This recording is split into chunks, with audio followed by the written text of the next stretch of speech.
Hey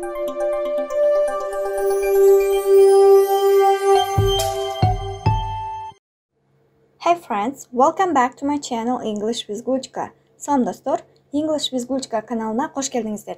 Сиздер менен көрүшпөгөнүбүзгө көп болуп кетти. Ошого жараша бүгүнкү саатта сиздерге сонун жаңылыктар менен кайтып келдим.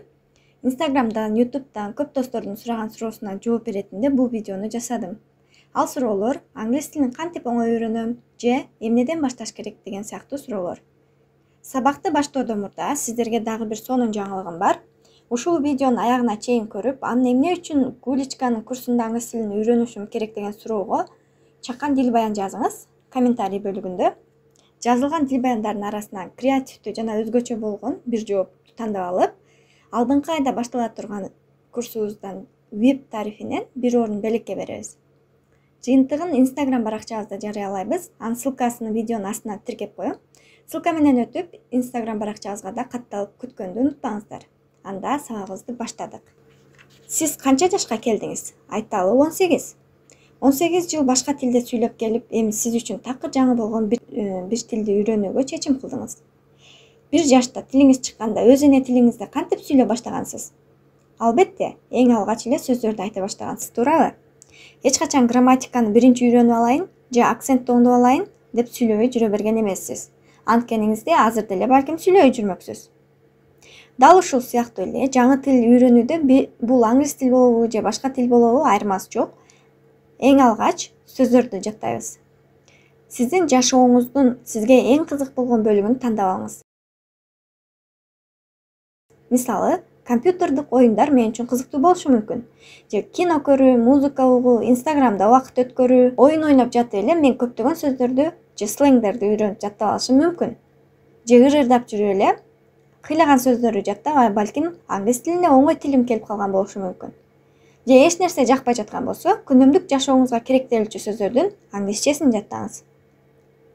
Эми сөз жаттадык, сөздөрдү рандомдо эле айтып берсек бизди бирөө түшүнөбү? Жок, албетте. Эми грамматиканын кезеги келди. 3-4 жаштагы баланы элестетиңиз. Толук сүйлөмдөрдү түзүп, өзүнүн оюн жакшы түшүндүрүп калган учуру болот. Ал башындагыдай жөн эле сөздөрдү айта бербейт. Сиз да эми ушул бала сыяктуу толук сүйлөмдөрдү түзүп үйрөнүшүңүз керек. Ан үчүн албетте сизге грамматика жардам берет. Баса достор, сөз келгенде сиздерге эскерте кетейин. Гулчканын курсу старталат, андыктан Гулчка менен байланышып курсуна катталууну унутпаңыздар. Грамматиканы эң оңой түшүндүргөн сабактар.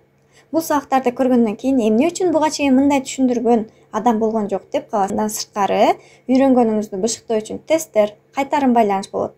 Баса, мен туура окуй албайм же окугандан кыйналам деген достор үчүн да сабак бар. Андыктан мындай мүмкүнчүлүктү колдон чыгарбаңыз. Анда сизди курстан күтөбүз. Биз сабагыбызды улантабыз. Грамматиканы да үйрөндүңүз дейли. Эми сиз акцентиңиздин үстүндө иштешиңиз керек. Туура сүйлөмдөр менен сүйлөгөнүңүз менен чулдурап сүйлөсөңүз, албетте сизди native speaker'лер түшүнбөйт. Эмнеден башташ керек деген суроого жооп бердик окшойт. Эми ушул жасаган нерселер эффективдүү болушу үчүн кандай режимде окуу керек экендигин түшүндүрүп кетейин. Эң алгач англис тилин үйрөнүүнү адатка айландырыңыз. Башкача айтканда, күн сайын бир убакытта тилди үйрөнүңүз. Эгерде бул сиздин адатыңызга кирсе, үйрөнүп кетүү жана жаңы үйрөнгөн нерселерди эстеп калуу оңой болот. Көңүл келгенде деп күтүп отуруп, жумасына бир күн 5-6 саат окуп коюп, калган күндөрү англис тили жөнүндө ойлоп да койбо. Жок, кечиресиз, бул иштебейт. Жарым саат же 1 саат күн сайын бир убакытта болуусу шарт. Экинчи, өзүңүзгө ылайыктуу окуу системасын түзүп алыңыз. Бир план түзүп алыңыз. Бүгүн эмнени окуйм, эртең эмнени үйрөнөм деген сыяктуу суроолорго жооп бериңиз. Сиз башкаларга караганда өзүңүздү жакшы билесиз. Тилиңиздин кайсы тарабы алсыз болуп жаткандыгын аныктап алыңыз да планыңызды ошого жараша аныктап алыңыз. Же ушунун баарын сизге жасап бере турган курска жазылыңыз. Кийинкиси, англис тилин жашоо стилиңизге айландырыңыз. Демейде жасап жүргөн нерселериңизди англисчесин жасаңыз. Уруксаңыз англисче ырыгыңыз. Кино көрсөңүз англисче көрүңүз. Көрүп жатканда түшүнүү маанилүү эмес, угуу жөндөмүңүздү өнүктүрүңүз. Жашооңузда колдонгон нерселердин, этиштердин англисче аталышын үйрөнүңүз. Кийинки сунуш, бул практика албетте. Өзүңүз менен өзүңүз практика кылыңыз. Кантип дейсизби, жөп-жөнөкөй. Эртең менен кечке чейин эмне кылганыңызды жатаар астында 5 мүнөт көздөн кечирип, Аңгычча өзүңүзгө өзүңүз сүйлөп бериңиз. Күндүзү эмне жумуш кылсаңыз да аңгыччасын айтып туруңуз. Мисалы, мен идиш жууп жатам. I'm doing the dishes. Эгерде тамак жасап жаткан болсоңуз, I'm making dinner сыяктуу. Кийинкиси бул жазуу. Таң калбаңыз, бирок жазуунун да сүйлөгөндөй эле эффекти бар. Мисалы, дил баян жазыңыз каалаган темаңызга.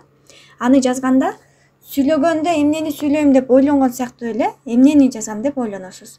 Бул сиз үчүн абдан чоң практика. Акыркы сунуш: аңгыз тилине короткон убактыңызды, акчаңызды чыгаша деп эсептебеңиз. Бул сиздин келечегиңиз үчүн инвестиция. Англис тилин билгенден кийинки мүмкүнчүлүктөрүңүздү эске ала турган болсок, ага короткон акчаңыз, убактыңыз эч нерсе болбой калат. Тескерисинче, өзүңүзгө ыраазы болосуз. Ушуну менен сабагыбызды жыйынтыктайбыз. Сөзсүз англис тилин үйрөнүңүз. А мен сиздерди курстан күтөм. Кийинки сабактан көрүшкөнгө чейин бай бай.